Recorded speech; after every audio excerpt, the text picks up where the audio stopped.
دریائے نیل گواہ ہے کہ ایک دن ایک بے بس سہمی ہوئی ماں اپنے بچے کو سینے سے لگائے اس کے کنارے آئی تھی۔ اس کے ہاتھ میں ایک لکڑی کا پالنا تھا۔ اس نے بچے کو کپڑے میں لپیٹ کر اس دریا کے حوالے کرنا تھا، کیونکہ یہی اس بچے کی زندگی کا واحد آسرا تھا۔ اس ماں کی کیا کیفیت ہوگی؟ قرآن کریم میں ارشاد باری تعالیٰ ہے، اور ہم نے موسیٰ کی ماں کی طرف وحی بھیجی کہ اس کو دودھ پلاؤ، جب تم کو اس کے بارے میں کچھ خوف پیدا ہو تو اسے دریا میں ڈال دینا، اور نہ تو خوف کرنا اور نہ ہی رنج کرنا، ہم اس کو تمہارے پاس واپس پہنچا دیں گے اور پھر اسے پیغمبر بنا دیں گے۔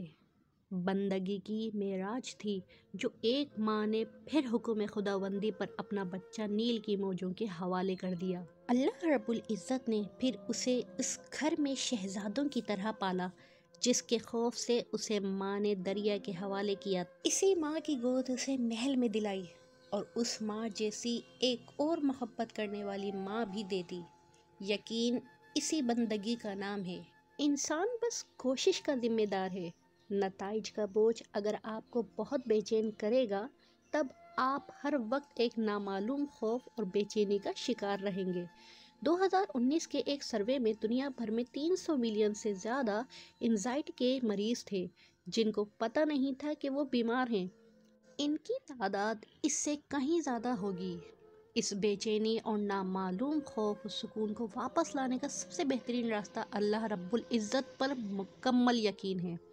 نتائج کے خوف پالنے سے بہتر ہے نتائج کو وقت کے دریا میں مکمل یقین سے ڈال دیا جائے۔ اگر آپ کی کوشش مقبول ہوئی تو اللہ رب العزت تو وہ قدرت ہے جو فرعون کے گھر میں موسیٰ علیہ السلام کی پرورش کر دیتا ہے۔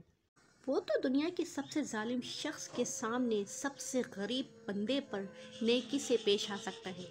وہ دنیا بھر کے سارے خزانے سامنے رکھ کر بھی وہ اس شخص کو اس کے ان خزانوں کے استعمال کے بغیر مار سکتا ہے۔ اللہ تبارک و تعالیٰ کے پاس کس چیز کی قدرت نہیں ہے؟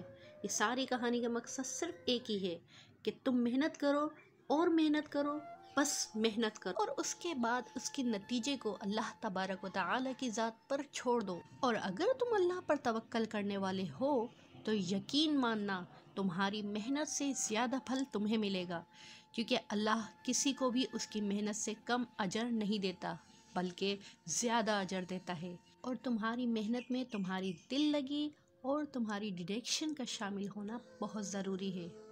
اللہ تبارک و تعالیٰ سے دعا کرتے ہیں کہ میرے پاک پروردگار عالم تو پاکستان پر رحم فرما، تو پاکستان کے تمام مسلمانوں پر رحم فرما، ہماری ذات پر رحم فرما اور تمام دیکھنے والوں کی ذات پر رحم فرما۔